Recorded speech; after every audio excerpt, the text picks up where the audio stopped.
S masters எல்லாருக்கும் வணக்கம். மூன்றாவது நாள்.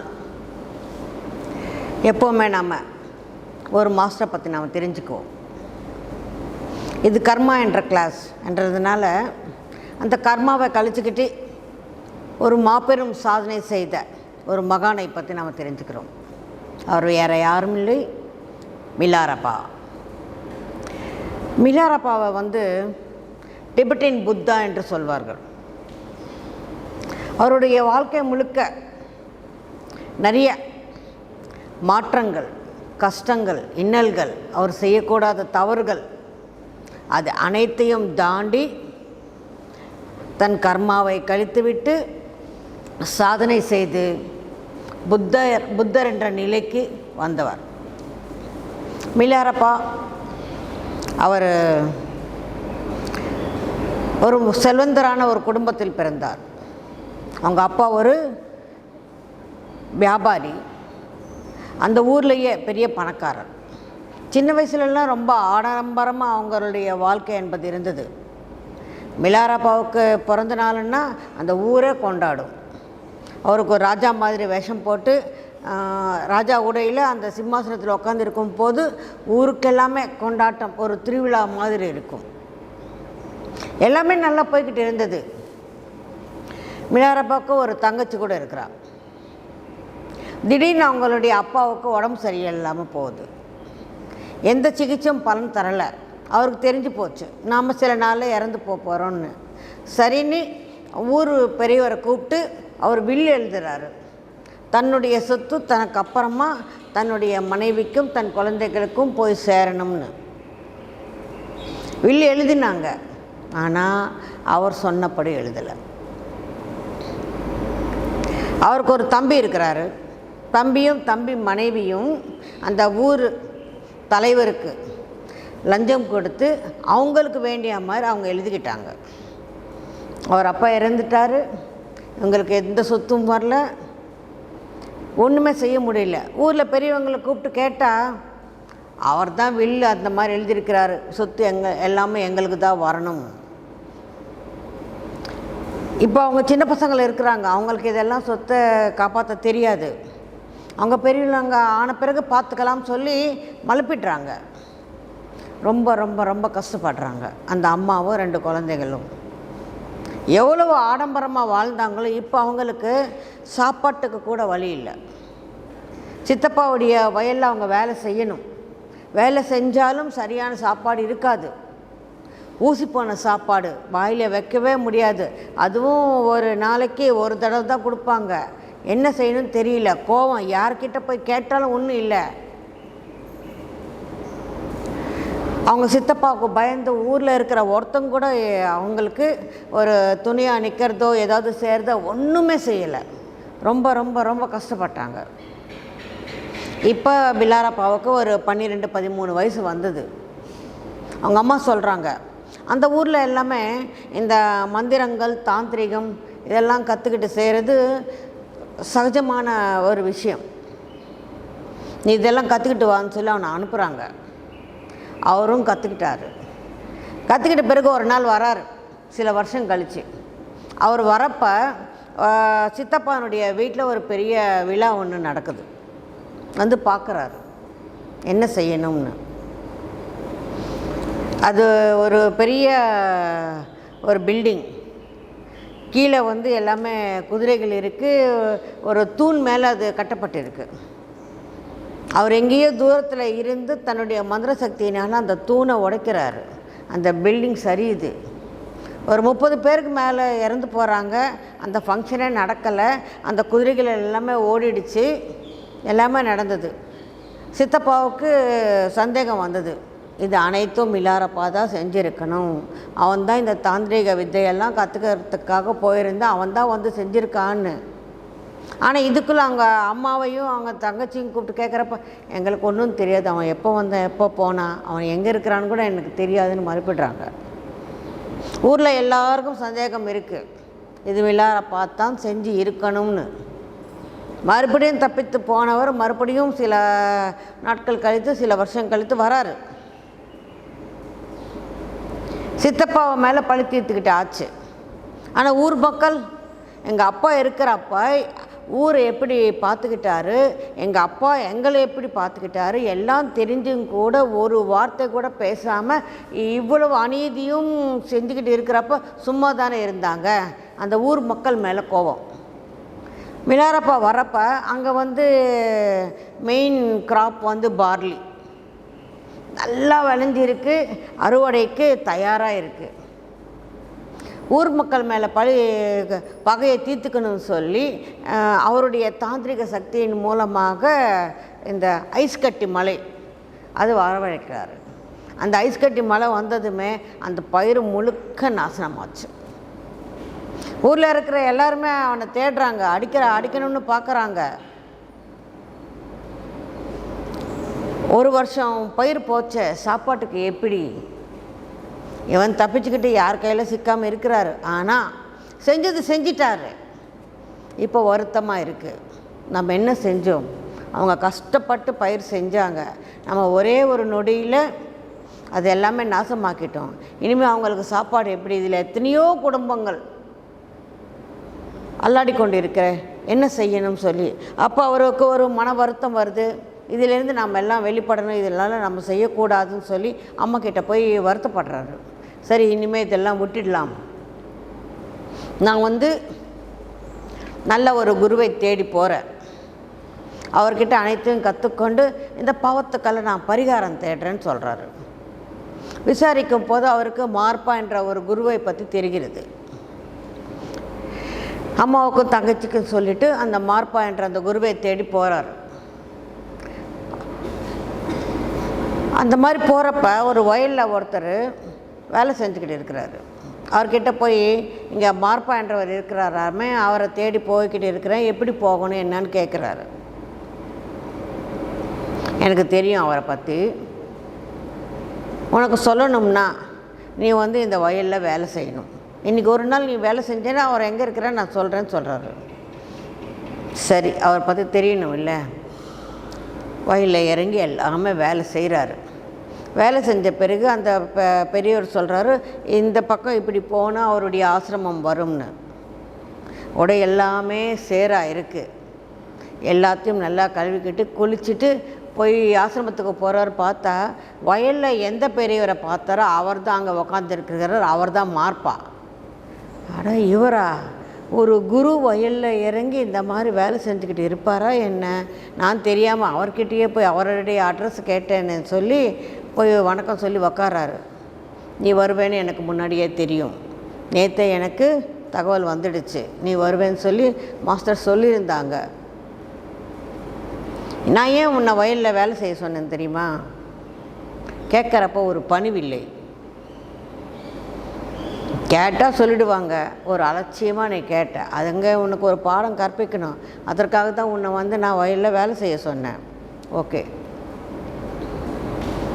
நீ இங்கேயே இரு, ஆசிரமத்தில் எல்லோரும் இருக்கிறாங்க, அவங்களோட நீ இருக்கலாம், நான் ஒரு சமயம் பார்த்து உனக்கு தீட்சையை கொடுக்குறேன்னு சொல்கிறாரு. சரி, அங்கேயே இருக்கிறாரு. ஒரு நாள் சொல்கிறாரு, ஒரு மலை மேலே ஒரு இடத்த காட்டி, இங்கே எனக்கு வந்து ஒரு வட்டமாக ஒரு வீடை கட்டி கொடு, அந்த வீடு கட்டுறப்ப நீ மாத்திரம்தான் கட்டணும், கல்லை வெட்டுறது, எடுத்துக்கிட்டு வர்றது, கட்டுறது எல்லாமே உன்னுடைய பணி, யாருடைய உதவியும் நீ எடுத்துக்கக்கூடாது, இதுதான் விதி. யாராவது உதவி எடுத்துக்கிட்டேன்னா அது உன் வேலையாகாது, அது நான் ஒத்துக்க மாட்டேன், முன்னாடியே சொல்லிடுறாரு. சரி, அவர் ஒருத்தர் அந்த வட்டமான அந்த வீட்டை கட்டுறாரு. அந்த கல்லை எடுத்துக்கிட்டு போகிறதும், அவர் கை கால் முதுகு முன்னாடி எல்லாமே புண்ணாயிடுச்சு, ரத்தம் கசியுது. குரு வராரு, வீடு எப்படி கட்டியிருக்கிறாரு பார்க்கலாம்னு. அது முக்கால்வாசி வீடு கட்டி ஆச்சு. இப்போ வந்து இது எனக்கு பிடிக்கலை, இது நீ பிரிச்சுட்டு கீழே வச்சுடு அந்த கல்லெல்லாம், அப்புறம் பார்க்கலாம். இவ்வளோ கஷ்டப்பட்டு கட்டினோம் வீடு, மறுபடியும் அது கீழே வைக்க சொல்கிறாருன்னு அந்த கல்லெல்லாம் எடுத்துக்கிட்டு வந்து மறுபடியும் கீழே வைக்கிறாரு. சில நாட்கள் கழித்து மறுபடியும் இன்னொரு இடத்த காட்டி அங்கே வந்து ஒரு 3ஆம் பிறை சின்ன மூன் மாதிரி அந்த ஒரு ஷேப்பில் நீ எனக்கு ஒரு வீடை கட்டி கொடுன்னு சொல்கிறாரு. சரி, இவரும் கட்டுறாரு. பாதி வீட்டுக்கு மேலே முடிச்சாச்சு. இவர் வராரு, எப்படி கட்டியிருக்கிறாரு பார்க்கணும்னு. இது எல்லாமே நீ தான் கட்டினியா? ஆமாம். இந்த கல் எல்லாமே நீ தான் எடுத்துகிட்டு வந்தியா? ஆமாம். ஒரு கல்லை காமிச்சு கேட்குறாரு, இந்த கல் யார் கொண்டு வந்தது? அந்த கல் மாத்திரம் நம்ம ஃப்ரெண்ட்ஸ் 4 பேர் இருந்தாங்க, அவங்க நாங்கள் கொண்டு வரோம் சொல்லி கொண்டு வந்தாங்க. அவங்க கொண்டு வந்த கல்லை நீ யூஸ் பண்ணியிருக்கக்கூடாது. நீ ஏன் அதை உபயோகிச்சு? அது நீ எடுத்துகிட்டு நீ கட்டுன்னு. அது சரியான ஒரு மையப்பகுதியில் இருக்குது. அது எடுத்துட்டால் வீடு முழுக்க சரிஞ்சிடும். அது எடுத்துட்டால் மறுபடியும் வீடு சரிஞ்சிடுமேனு அதை பற்றியெல்லாம் எனக்கு தெரியாது. நான் என்ன சொன்னேன் உனக்கு? யாருடைய உதவியும் எடுத்துக்கக்கூடாது, யாரும் உனக்கு கல் கொண்டு வந்து கொடுக்கக்கூடாது, அனைத்தும் முழுக்க 100% நீயே செய்யணும்னு நான் சொன்னேன். அப்புறம் அவங்க கொண்டு வந்த கல் நீ ஏன் உபயோகிச்ச?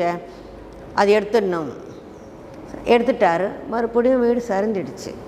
சரி, அப்புறம் பார்க்கலாம் விடு அப்படின்னு சொல்லி போயிடுறாரு. இவருக்கு கொஞ்சம் கஷ்டமாக இருக்குது. எப்போ தீட்சை கொடுப்பாருன்னு தெரியல. கொஞ்சம் கடினமாக இருக்கிறாரு. அப்பப்போ அடி உதையெல்லாம் உழுது. இதை பார்த்து குருவினுடைய மனைவி அவங்க ரொம்ப பரிதாபமாக இவனை ரொம்ப நல்லா பார்த்துக்குவாங்க, பேசுவாங்க. கொஞ்சம் பொறுமையாயிரு. அவர் ஒரு கோபக்கார குரு தான், ஆனால் ரொம்ப நல்லவர்.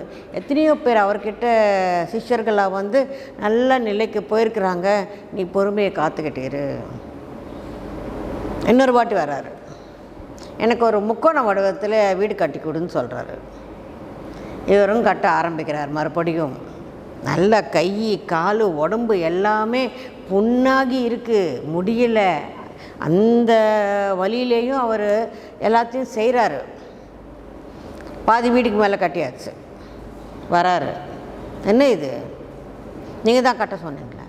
நான் எப்போ சொன்னேன்? முக்கோணத்தில் யாராவது வீடு கட்டுவாங்களா? நீ வந்து ஒரு தாந்திரிகக்காரன், என்னை அழிக்கிறதுக்காக இந்த வீடு கட்டியிருக்கிறே, என்ன யாராவது சொல்லுவாங்களா இந்த மாதிரி கட்ட சொல்லி? உன் இஷ்டத்துக்கு நீ கட்டிட்டு அதில் என்னை வச்சு ஏதாவது என் உயிரியே எடுக்கலாம் சொல்லி நீ ஏதாவது பிளான் பண்ணுறியா என்ன? இது நான் கட்ட சொல்லவே இல்லை. இல்லைங்க, நீங்கள் தான் சொன்னீங்க. இந்த மாதிரிலாம் நான் சொல்ல மாட்டேன். இந்த மாதிரி வீடு யாரும் கட்டுக்கவே மாட்டாங்க. உன் இஷ்டத்துக்கு நீ கட்டிட்டு நீ ஏதோ செய்ய பார்க்குற, இதை நான் ஒத்துக்கவே மாட்டேன். என்ன செய்யணும்னு தெரியல. போய் அந்த அம்மா கிட்ட அழுகுறாரு. இப்படியெல்லாம் சொல்கிறாருன்னு. அந்த அம்மா சொல்கிறாங்க, இந்த வாட்டி கட்டுறப்ப நீ வேறு யாரையாவது துணைக்கு வச்சுக்கோ. அப்போ தான் ஒரு சாட்சியம் என்பது இருக்கும். அவன் வந்து சாட்சி சொல்லுவான், ஆமாம் நீங்கள் தான் சொன்னீங்கன்னு சொல்லி. இப்போ அதை விட்டுட்டு என்ன செய்யலாம்? ஒரு நல்ல நாளை பார்த்து உனக்கு நான் தீட்சையை கொடுக்குறேன், ஆனால் நீ வந்து குரு தட்சணைங்க எனக்கு ஏதாவது கொடுக்கணும். என்கிட்ட என்ன இருக்குது? என்கிட்ட எதுவுமே இல்லை. நான் எங்கேருந்து கொண்டு வருதுன்னா, குரு தட்சணை கொடுத்தால் மட்டுமே உனக்கு தீட்சை என்பது கொடுக்கப்படும். அந்த குரு தட்சணைக்கு நீ என்ன செய்கிறியோ எனக்கு தெரியாது. அந்த அம்மா கிட்ட வந்து சோகமாக சொல்கிறாரு, குரு தட்சணை வேணுமான்னு. நீ ஒன்றும் கவலைப்படாத, என்கிட்ட ஒரு பொருள் இருக்குது. அது கல்யாணம் ஆனப்போ எங்கள் அம்மா வீட்டில் இருந்து வந்தது. நான் என்ன கொண்டு வந்தேன், என்கிட்ட என்ன இருக்குது ஏதுன்னு அவருக்கு எதுவும் தெரியாது. நான் உனக்கு அது தரேன், அது குரு தட்சிணையை கொடுத்துட்டு நீ தீட்சை எடுத்துக்கோன்னு அவர் கேட்குறாரு. முந்தின நாள் குரு தட்சிணையெல்லாம் ரெடி ஆச்சுன்னு. ஓ ரெடி ஆச்சுன்னு. அப்போ நாளைக்கு நல்லா புது ட்ரெஸ் போட்டுக்கிட்டு நீ வா, உனக்கு தீட்சையை கொடுக்குறேன். ஆனால் குரு தட்சிணை கொடுத்த பிறகு தான் உனக்கு தீட்சை. அதே பிரகாரம் வராரு. குரு தட்சிணையாக அந்த அம்மா என்ன கொடுத்தாங்களோ கொடுத்தாங்க. அது பார்த்த உடனே அவருக்கு கோபம் வருது. நான் என்ன கேட்டேன்? உன்னை குரு தட்சணை கேட்டேன். குரு தட்சணை அது நீ எனக்கு கொடுக்கணும். இது என் வீட்டு பொருள், என் வீட்டு பொருள் எனக்கே கொடுத்துட்டு என்னையே நீ ஏமாற்ற பார்க்குறியான்னு சொல்லி அவனை அடிக்கிறதுக்கு போகிறாரு. நல்ல அடி உத வாங்கின பிறகு அந்த அம்மா வந்து சொல்லுது, இது எந்த இல்லைன்னு. யார் சொன்னது இது உந்துன்னு? எப்போ நீ கல்யாணம் பண்ணிக்கிட்டு வந்தியோ நீயும் உன்னுடைய பொருள் அனைத்தும் எனக்கே சொந்தம், எனக்கு சொந்தமானது எனக்கே கொடுத்து என்னையே ஏமாற்ற பார்க்குறீங்களா அப்படின்னு அவனை நல்ல அடியாச்சு. என்ன பண்ணணும்னு தெரியல.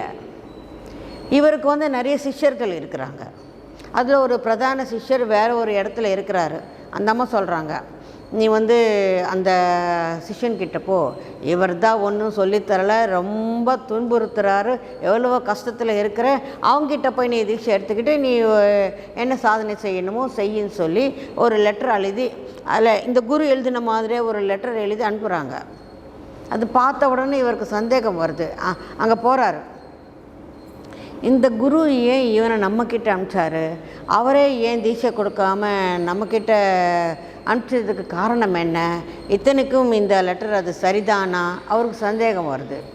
சரி, சில நாள் இங்கேயே இரு, நான் உன்னை பார்த்துக்கிறேன் செய்யலாம்னு சொல்லி அவர் அந்த கடிதத்தை அனுப்புகிறாரு. அது சரியா இல்லையான்னு பார்க்குறதுக்கு. இதுக்குள்ளே அவருக்கு வந்து அங்கே பல பிரச்சனைகள் இருக்கும். அங்கே வழிப்பறி கொள்ளையர்கள், சில ஆடு மாடு மேய்க்கிறவங்க, அவங்க வந்து அந்த ஆசிரமத்தை துவம்சம் செய்கிறது, ஆசிரமத்தில் இருக்கிறது எடுத்துக்கிட்டு போகிறது, இந்த மாதிரி நிறைய பிரச்சனைகள் அவருக்கு இருந்தது. கூப்பிட்டு, உனக்கு நான் தீட்சை தரேன், ஆனால் அதுக்கு பதிலாக நீ எனக்கு என்ன உதவி செய்வேன், உனக்கு தான் தாந்திரிகம் தெரியும் இல்லை, இந்த மாதிரி இவங்க எல்லாரையும் நீங்கள் அழிக்கணும், அந்த ஆடு மாடுகள் எல்லாம் நீங்கள் கொல்லணும்னு சொல்லி அந்த மாதிரி வேலைகள் சொல்ல ஆரம்பிக்கிறாரு. இவருக்கு என்ன பண்ணணும்னு தெரியல. அந்த வேலைகளெல்லாம் நான் செய்யக்கூடாதுன்னு சொல்லி தானே ஒரு நல்ல வழியில் நான் தீட்சை எடுத்துக்கிட்டு ஒரு சாதனை செய்யணும்னு வந்தால் மறுபடியும் அந்த வேலையே சொல்கிறாங்களே. வேறு வழி இல்லாமல் அவர் செய்ய சொன்ன அந்த தகாத வேலைகள் அனைத்துமே செய்கிறார். ஆனால் தீட்சை இன்னும் கிடைக்கல. இதுக்குள்ளே மார்ப்பாக்கிட்ட இருந்து ஒரு அழைப்பிதழ் வருது. இங்கே ஒரு பெரிய பண்டிகை ஒன்று நடத்த போகிறோம், அதுக்கு நீ உன் சிஷ்யர்களோடு நீ வரணும், அதோடு சேர்த்து அந்த கழுதையும் உங்ககிட்ட தான் இருக்குதுன்னு தெரியும் மிலாரப்பா, அவனையும் கூட்டிக்கிட்டு வா. அப்போ தான் அவருக்கு தெரியுது இவன் அவருக்கு தெரியாமல் பொய்க்கடிதத்தில் வந்திருக்கிறான்னு. சரின்னு எல்லோரும் கூட்டிகிட்டு போகிறான். நான் வரமாட்டேன், எனக்கு பயம். ஒன்றும் சொல்ல மாட்டார், ஒன்றும் செய்ய மாட்டார், பரவாயில்லவா, அவரே சொல்லியிருக்கிறாரு உன்னை கூட்டிக்கிட்டு வர சொல்லி. சரின்னு போகிறாரு. பயமாக ஒரு வணக்கத்தை வைக்கிறாரு. வந்தியா, யார்கிட்ட இருந்து தப்பிச்சுக்கிட்டு நீ போகலாம்னு நினச்ச, போயிட்டா மாத்திரம் உனக்கு கிடைக்குமா என்ன? சில நாட்கள் குரு கிட்டவே இருக்கிறாரு, எல்லா பணிவிடையும் செய்கிறாரு. அந்த அம்மா இன்னும் நல்லா பார்த்துக்கிட்டு தான் இருக்குது. ஒரு நாள் கூப்பிட்டு, உனக்கு நான் தீட்சை கொடுக்குறேன். அவர் கேட்குறாரு, என்கிட்ட குரு தட்சிணை கொடுக்கறதுக்கு ஏதும் இல்லை, ஒன்றும் பரவாயில்லை, நான் ஒன்றும் குரு தட்சிணை கேட்கல, உனக்கு நான் தீட்சையை தரேன். இதெல்லாம் பல வருஷங்கள் ஆயிடுச்சு. அப்போ கேட்குறாரு, இத்தனை நாள் ஏன் செய்யலை, இப்போ கொடுக்குறீங்களேன்னு சந்தேகம் இருக்கும் இல்லை. இத்தனை நாள் நீ செய்த கர்மா என்பது விலகினால் மட்டுமே நீ உன் தீட்சை எடுத்துக்கிட்டு சாதனை செய்ய முடியும். அப்போ தான் அந்த சாதனை என்ற அந்த பலன் என்பது உனக்கு கிடைக்கும். உன்னுடைய கர்மா போக்குறதுக்காகத்தான் நான் இவ்வளோ கடினமாக நான் உனக்கு சொன்னேனே தவிர வேறு எதுவும் உன் மேலே தனிப்பட்ட விரோதமாக பகையோ எனக்கு ஏதும் இல்லை. உன்னுடைய முன் வாழ்க்கை எல்லாமே எனக்கு தெரியும். நீ என்னென்ன தவறுகள் செய்து வந்திருக்கிற, உன்னால் எத்தனை பேருக்கு எந்தெந்த இழப்பு நடந்திருக்கு, அது அனைத்தும் எனக்கு தெரியும். அந்த காரணத்தினால்தான் இத்தனை நாள் உனக்கு பரீட்சையாக இது அனைத்தும் கொடுக்கப்பட்டது. அதுக்கப்புறமா தீட்சையை கொடுக்குறாரு. அவருடைய ஆசிரமத்துக்கு அருகாமையில் ஒரு சின்ன குகை மாதிரி ஏற்பாடு செஞ்சு அதுலேயே நீ இருந்து சாதனை செய்யணும். ஒரு நாளைக்கு ஒரு வேளை அந்த சாப்பாடு அந்த ஓட்டை வழியாக உனக்கு வந்துடும் சொல்லி சொல்கிறாங்க. அதே மாதிரி அவர் அந்த தீட்சையை செய்கிறார். அதுக்கப்புறமா அங்கே இனி நீ தனியாக போய் நீ அனைத்து சாதனையும் செஞ்சுக்கலாம் சொல்லி அவர் அனுப்பிச்சிடுறாங்க. இவரும் போய் நிறைய சாதனை செய்கிறாரு. ஆனால் அந்த சாதனை செய்கிறப்ப அந்த ஒரு வேளை சாப்பாட்டுக்காக ரொம்பவே கஷ்டப்படுறாரு. இவர் எங்கேயோ மலை உச்சியில் போய் தியானம் செஞ்சுக்கிட்டு இருக்கிறாரு. அந்த சாப்பாட்டுக்காக மறுபடியும் கீழே இறங்கி வந்து ஏதாவது தேடிக்கணும் செய்யணும். அந்த டைம் கூட வேஸ்ட்டு பண்ண அவருக்கு விருப்பமே இல்லை. யாராவது வருவாங்க, அந்த பக்கம் போகிறவங்க வரவங்க, அங்கே வந்து அவங்களுக்கு இருக்கிற அந்த உணவு வந்து ஒரு மாவு கொஞ்சம் கொடுத்துட்டு போவாங்க. அது இருக்கிற வரைக்கும் அதை கஞ்சி செஞ்சு சாப்பிட்டுக்கிட்டு இருப்பார். மறுபடியும் எங்கே போகணும்னு தெரியாமல் அங்கே இருக்கிற சில செடிகள் பூக்கள் அதெல்லாம் கஞ்சியாக சாப்பிட்டு இருந்துருக்கிறார். அது சாப்பிட்டு என்ன ஆச்சு, அவர் உடல் முழுக்க பச்சையாக மாறிடுச்சு. அவரை பார்த்தாலும் எல்லோரும் பயப்பட ஆரம்பிக்கிறாங்க. தங்கச்சி இதெல்லாம் கேள்விப்பட்டு அவங்கள வந்து பார்க்குறதுக்கு வராங்க. அம்மா இறந்து போன விஷயம் தெரியுது. மறுபடியும் ஊருக்கு போகிறாரு. எல்லாருமே இவனை பார்த்து பயப்பட ஆரம்பிக்கும் போது அந்த அம்மாவுக்கும் அந்த வீடெல்லாம் பார்த்துட்டு ஈம சடங்கெல்லாம் செஞ்சுட்டு அவங்க சித்தப்பா கிட்ட எல்லாம் மன்னிப்பு கேட்டுட்டு வந்துடுறாரு. ஒரு வாட்டி வழிப்பறி கொள்ளையர்கள் வராங்க. இங்கே ஏதோ ஒரு சின்ன குடிலாட்டம் இருக்குது, இல்லை இங்கே ஏதாவது நமக்கு கிடைக்குமா வந்து பார்க்கலாம் பார்த்தா அங்கே ஒன்றுமே இல்லை. இவருக்கே ஒன்றும் இல்லை. அங்கேருந்து எடுத்துகிட்டு போகிறதுக்கு கொள்ளையர்களுக்கு என்ன கிடைக்கும்? கோவத்தில் எல்லாமே துவம்சம் பண்ணுறாங்க. அப்புறம் எல்லோரும் உக்காந்து பேசுகிறாங்க. எங்கிட்ட என்ன இருக்குது நீ எடுத்துகிட்டு போகிறதுக்கு? உங்ககிட்ட ஏதாவது இருந்து எனக்கு கொடுத்துட்டு போன்னு சொல்லி பேசிக்கிட்டே இருக்கிறப்போ அப்படி சாதனை சாதனை சாதனை சாதனை சாதனை செஞ்சுக்கிட்டே இருக்கிறாரு. உடல் விழுந்து போகுது. வெறும் எலும்பு கூடு மாத்திரம்தான் இருக்குது. ஆனாலும் அவர் சாதனையை விடவே இல்லை. அந்த சாதனை எவ்வளோ தூரம் போச்சு, அவருக்கு பறக்கிற சக்தி வருது. அந்த பறக்கிற சக்தியோடு ஆகாயத்தில் பறக்கிறார். வரலாற்றில் இதுவரைக்கும் நாம் வந்து மானச சரோவரம் போகிறப்ப அந்த மலை என்ன, சிவன் மலை, கைலாச மலை. கைலாச மலையை அது மேலே பறந்த ஒரே ஒரு நபர் மிலாரப்பா. இதுவரையும் அதை யாரும் ஏறினதும் கிடையாது. ஏறுறதுக்கு முயற்சி செஞ்சவங்க யாரும் உயிரோடு இருந்ததும் கிடையாது. கைலாச மலை மேலே என்ன இருக்குதுன்னு சொல்லி பார்த்தவங்களும் யாரும் கிடையாது. இவர் கூட கால் வச்சு எதுவும் ஏறலை. அவருக்கு பறக்கிற சக்தி இருக்கிறப்ப அவர் அந்த கைலாய மலை மேலே பறந்தார். ஸோ கைலாய மலை மேலே என்ன இருக்குது என்பது தெரிந்த ஒரே ஒரு நபர் மிலாரப்பா மாத்திரம்தான். எத்தனையோ பேர் அந்த ட்ரோன்ஸ் வச்சு பலதும் வச்சு என்ன அங்கே இருக்குதுன்னு பார்க்குறதுக்கு முயற்சி செஞ்சாங்க. ஆனால் எந்த முயற்சியும் பலிக்கலன்னு தான் சொல்கிறாங்க. அங்கே என்ன இருக்குது ஏது இருக்குது, அங்கே இருக்கிற அந்த வைப்ரேஷனுக்கு அந்த எனர்ஜிக்கு அங்கே அவங்க செயல்படுகின்ற அந்த கருவிகள் அனைத்துமே செயலடைந்து போகுது. ஒன்றுமே பார்க்க முடியலன்னு தான் இது வரைக்கும் நமக்கு சொல்லப்பட்டது. பத்ரிஜி சொன்னார். அவர் வந்து தன் வேலையை விட்டுட்டு தன் குடும்பத்தில் மாதத்துக்கு 27 நாள் அவர் எப்போவும் டூரிங்கில் தான் இருப்பார். ஒரு நாளைக்கு 3 ஊர் 3 கிளாஸுன்னு அந்த அளவுக்கு ஜான பிரச்சாரம் செஞ்சுக்கிட்டு இருக்கிறவர். ஜான பிரச்சாரத்துக்காகவே தன்னையே தான் வாழ்க்கையை அர்ப்பணித்து கொண்டவர். என்ன சொன்னார் தெரியுமா? மிலாரப்பா புக்கு படிக்காமல் நீங்கள் ஜானத்துக்கு வராதிங்க. இது என்னடா இது, ஜானத்துக்கு வராதுன்னு பத்ரிஜி வாயால் ஒரு வார்த்தை, இந்த புத்தகம் படிக்காமல். அப்போ தான் அந்த புக்கு படிக்கணும்னு ஆர்வம் வந்து படித்தேன். அதை படித்த பிறகு தான் எனக்கு அப்படியே தூக்கி வாரி போட்டுச்சு. அது வரைக்கும் இலவசமாக ஒரு ஜானத்தை நமக்கு சொல்லித்தராங்க. எதை நம்ம போகிறோம் அது ஈஸியாக இருக்குது, நம்ம செஞ்சுக்கிட்டு இருக்கிறோம். அதுக்கு மேலே ஒரு பெருசாக எந்த விதமான அபிப்பிராயமும் இல்லை. இது படித்த பிறகு தான் என்னடா இது,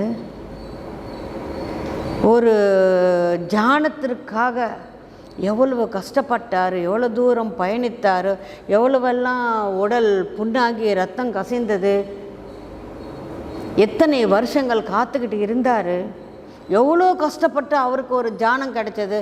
இப்போ நமக்கு உட்காந்த வீட்டிலையே கிடைக்குது. நமக்கு வேண்டாம்னு சொன்னாலும் ஜானம் செய்யுங்க செய்யுங்கன்னு அந்த பிரச்சாரத்தின் மூலமாக நமக்கு இவ்வளவும் கிடைக்குது.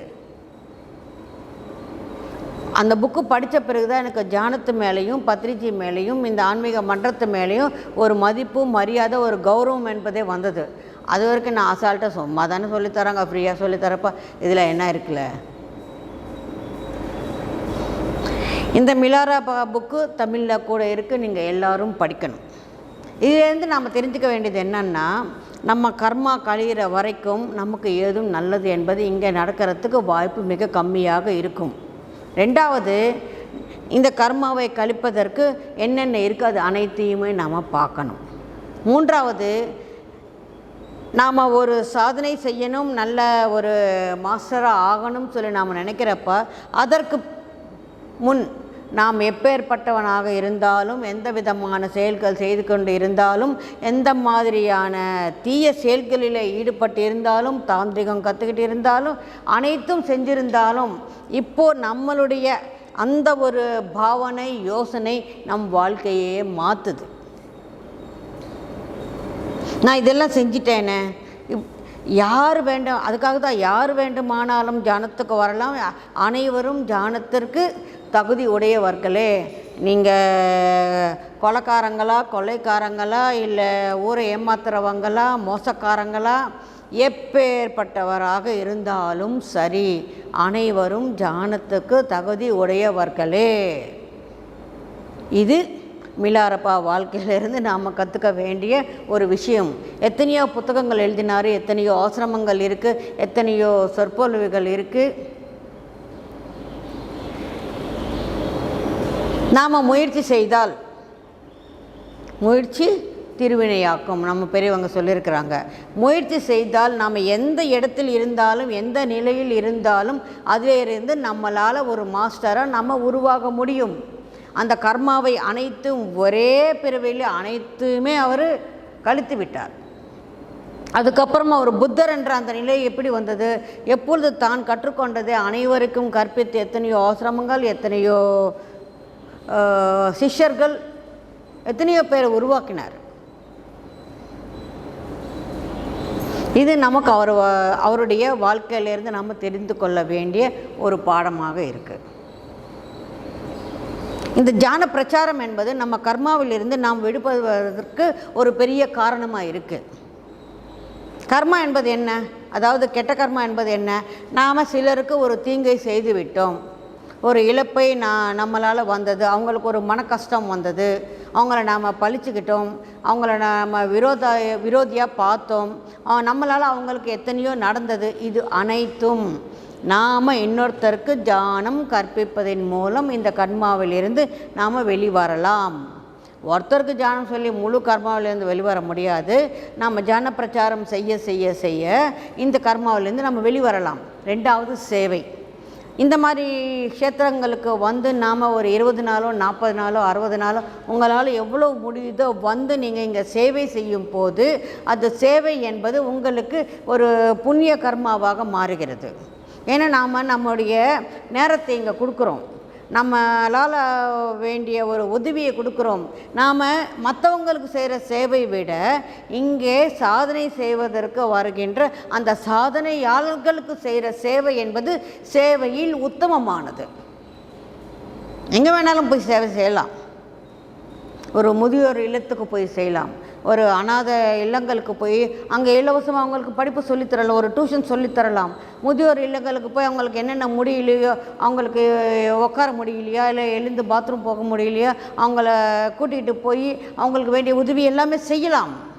எல்லாமே சேவை தான். ஆனால் சேவையில் உத்தமமானது சாதனை செய்யும் சாதனையாளர்களுக்கு செய்கிற சேவை என்பது மிக மிக மிக சிறந்தது. இது எல்லா இடத்துலையும் நமக்கு கிடைச்சிடாது. இங்கே இந்த வாய்ப்பு என்பது இருக்குது. இங்கே நீங்கள் சாதனையும் செஞ்சுக்கலாம், சேவையும் செய்யலாம். அதுதான் இங்கே சிறப்பு. உங்களுடைய சாதனை அதுவும் இங்கே நடக்கும். நீங்கள் உங்கள் சாதனையும் செஞ்சுக்கலாம், இங்கே ஒரு சர்வீஸும் நீங்கள் கொடுக்கலாம். நம்ம சர்வீஸ் செய்யும் போது மட்டுமே, அதுவும் செல்ஃப்லெஸ் சர்வீஸ், கர்மாவிலிருந்து நம்ம நிஷ்காம கர்மாவுக்கு வருவதற்கு இந்த செல்ஃப்லெஸ் சர்வீஸ் என்பது ஒரு பாலமாக இருக்குது. அது வரைக்கும் நாம் எது செய்தாலும், இப்போது நம்ம தியானம் செய்கிறப்ப கூட தியானத்தில் எனக்கு இந்த அனுபவங்கள் வரலையே, மற்றவங்களுக்கு வருதே, அவங்களுக்கு கலர்ஸ் தெரியுதாமே, அவங்க வேறு ஒரு லோகத்துக்கு போனாங்களாமே, அவங்களுக்கு ஒரு அஸ்ட்ரல் ட்ராவல் நடந்தது, இவங்களுக்கு 3ஆம் கண் விழித்து கொண்டது, இது எதுவுமே எனக்கு வரலையேன்னு சொல்லி மற்றவங்களோடு ஒப்பிட்டு நான் எந்த மாதிரியான சாதனை செய்கிறேன், இதெல்லாம் எனக்கு ஏன் வரலேன்னு சொல்லி அந்த ஆதங்கம் ஒரு பொதுவாக ஒரு ஜானிக்கு இருக்கத்தான் செய்யுது. ஆனால் அவங்களுக்கு எந்தெந்த அனுபவங்கள் வர வேண்டும் என்று இருக்கிறதோ அது மாத்திரமே வரும். இங்கே எப்போவுமே நம்ம சொல்கிறது நோ கம்பேரிசன். அவங்கவுங்க படிப்பை படிக்கிறாங்க. அவங்க பிஎஸ்சி படித்து இவங்க பிஏ படிக்கிறாங்க, இவங்க பிஏ படித்து அவங்க பிகாம் படிக்கிறாங்க. அந்த சிலபஸும் இந்த சிலபஸும் ரெண்டும் ஒன்று ஆகாது. அவங்களோட ஒப்பிட்டு பார்த்து எனக்கே இதெல்லாம் வரலன்னா இருந்து வந்தாலும் அது அம்மா வீடு மாதிரி அது மேலேயே உங்களுக்கு ஒரு பித்தா இருக்குது. ஏன் தேவையில்லை. நாம் ஒன்றும் சாஸ்வதமாக இந்த பூமியிலே இப்படியே இருக்க போகிறவங்களும் கிடையாது. நமக்கு மரணம் ஒன்று நேர்ந்தால் நாம் மறுபடியும் மேல்லோகங்களுக்கு தான் போகணும். அங்கே இருக்கிறப்ப நீ அதை பாரு, இங்கே இருக்கிறப்ப இங்கே என்ன செய்யணும் என்பதை பாரு. அப்போ அவங்களுக்கு மாத்திரம் ஏன் வந்ததுன்னா அதுலேருந்து அவங்களுக்கு தெரிஞ்சுக்கிறது எவ்வளவோ இருக்கலாம். சில பேர் வந்து அதெல்லாம் பார்த்த பிறகு தான் நம்ம கண்ணை மூடிக்கிட்டு இங்கே உக்காந்துக்கிட்டு இருந்தாலும் அது எல்லாம் நம்மளால் பார்க்க முடியாமான்னு அந்த ஆர்வத்தில் சாதனை செய்கிறவங்க நிறைய பேர் இருக்கிறாங்க. அவங்களுக்கு அங்கே இருந்து கற்றுக்க வேண்டிய பல விஷயங்கள் இருக்குது, தெரிஞ்சுக்க வேண்டிய விஷயங்கள் இருக்குது. அதற்காகத்தான் அவங்களுக்கு அந்த அனுபவங்கள் வந்து கொண்டு இருக்கிறதே தவிர எல்லாருக்கும் இது வர வேண்டும் என்ற அவசியம் ஏதும் கிடையாது. யாரோ கேட்டாங்க யாரெல்லாம் தியானம் செய்யலாம்னு. பத்ரிஜி விளக்கமாக ஒரு விளக்கத்தை சொன்னார். சிம்பிளாக யாருக்கெல்லாம் மூக்கு இருக்கோ, மூக்கில் மூச்சு இருக்கோ அனைவரும் தியானத்தை செய்யலாம். அனைவருக்கு மூக்கு இருக்குது, மூக்கில் மூச்சு இருக்குது. மூச்சு இல்லைன்னா அது சடலம். ஸோ உடல் இருக்கிறப்ப இப்போ அதில் உயிர் இருக்கிறப்ப அனைவருமே தியானத்தை செய்யலாம். இவன் நல்லவன் ஆகணும், இவனுடைய குணங்கள் மாறணும், இவனுடைய பாவனைகள் மாறணும், உணர்வுகள் உணர்ச்சிகள் அனைத்தும் மாறின பிறகு நல்லவனாக வந்த பிறகு தான் நீ தியானம் செய்யணும் சொன்னால் இந்த உலகத்திலே 1% நபரால் மட்டுமே தான் தியானம் செய்ய முடியும், வேறு யாராலையும் முடியாது. ரெண்டாவது, இந்த குணங்கள் என்பது இந்த பிறவியில் மாத்திரமில்லை, நமக்கு பிறவிகளாக நம்ம சம்ஸ்காரத்தோடு அது வந்து கொண்டே இருக்குது. அது மாறுறது அவ்வளவு ஈஸி கிடையாது. ஆனால் நாம் தியானம் செய்யும் போது தியானத்தினுடைய ஆற்றல் மூலமாக நம்முடைய குணங்களை நாம் மாற்றிக்கொள்ளலாம். நமக்கு நிறைய பரீட்சைகள் என்பது வரும். இப்போ மிலாராபாக்க பார்த்திங்கன்னா இந்த தாந்திரிகம் எல்லாமே விட்டுட்டு அவர் சாதனை செய்வதற்காகத்தான் மார்பா கிட்ட வந்தார். ஆனால் மார்பா கிட்ட எதுவும் நடக்கலைன்னு சொல்லி மறுபடியும் வேறொரு சிஷ்யர்கிட்ட போனப்போ அவர் மறுபடியும் அந்த தாந்திரிகத்தை தான் செய்ய சொன்னார். இதிலேருந்து என்ன தெரியுது? நம்ம ஒரு குரு கிட்ட வரும்போது அந்த குருவை நம்பி அங்கே காத்துக்கொண்டு இருந்தால் நம் நேரம் வரும்போது நமக்கு அனைத்தையுமே சொல்லி தருவார். மார்பா என்பவர் மாபெரும் குரு. அந்த காலத்தில் அவருக்கு அவ்வளோ பேரு புகழும் இருந்தது. அவர் டிபெட்டில் இருந்து நம்ம பாரத தேசத்துக்கு வந்து இங்கே அனைத்தையுமே லலந்தா விஸ்வவித்யாலயத்தில் அனைத்துமே கற்றுக்கொண்டு போனவர்.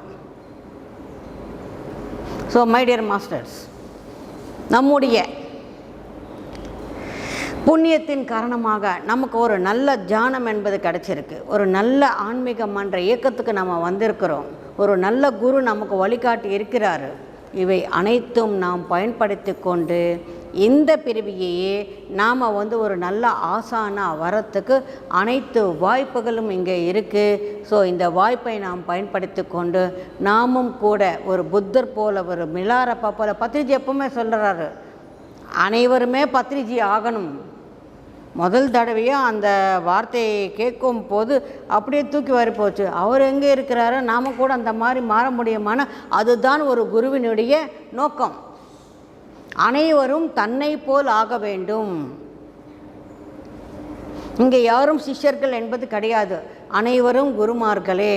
நீங்கள் குரு என்பதை நீங்கள் உணர்ந்து நீங்கள் குருவாக மாறுவதற்கு என்னென்ன செய்ய வேண்டுமோ அனைத்தையும் செய்யுங்கள். ஆனால் செய்யும் போது சில பரீட்சைகள் என்பது வரும். ஆனால் அது வரும்போது நம்முடைய நோக்கம் எந்த அளவுக்கு உறுதியாக இருக்குன்னு பார்க்கறதுக்காகத்தான் அந்த பரீட்சை வருதே தவிர, பரீட்சை என்பது என்ன, நம்ம எந்த அளவுக்கு உறுதியாக இருக்கிறோம் பார்க்கறதுக்காகத்தான். அதெல்லாம் வரும். ஆனால் நாம் உறுதியாக இருந்தால் அந்த பரீட்சை, அந்த பிரச்சனை எல்லாமே விலகி போய்விடும். ஆனால் நம்ம பிரச்சனைக்காக நம்ம சாதனையை விட்டுட்டு அதில் நாம் கொஞ்சம் இலகுவாக இருந்தால் எதுவும் நடக்காது. அங்கே நம்முடைய லட்சியம் எவ்வளவு பலமாக இருக்கிறது, நாம் எவ்வளோ ஸ்ட்ராங்காக அது மேலே இருக்கிறோம் என்று பார்க்கறதுக்காகத்தான் இவை அனைத்தும் வருகிறது. இப்போது இந்த பௌர்ணமி தியானங்கள், அமாவாசை தியானங்கள், மாஸ்டர் கிளாஸஸ் எல்லாமே இருக்குது. எல்லாராலையும் ஏன் வர முடியல?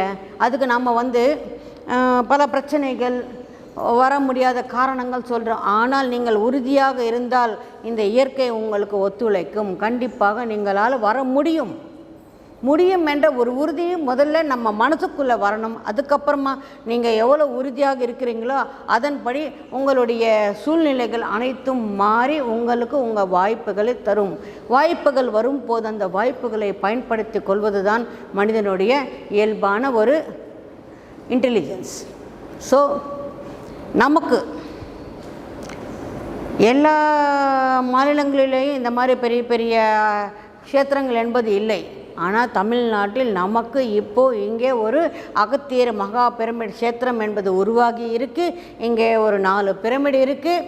நல்ல சாத்விக உணவு இருக்குது.